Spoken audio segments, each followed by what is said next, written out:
3-point hitch crate.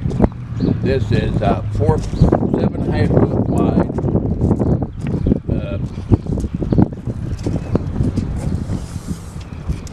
4 foot. It's 4 by 7.5 by 37 inches tall. It's got your 3-point category.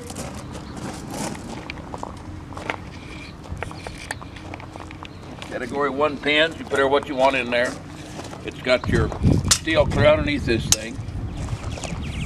The gates will all sides here will come off if you wanted to. It's got a sliding door here, right here.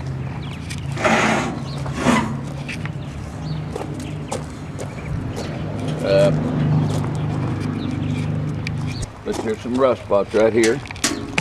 I don't think there's any pig or anything will get through that though. A mouse might.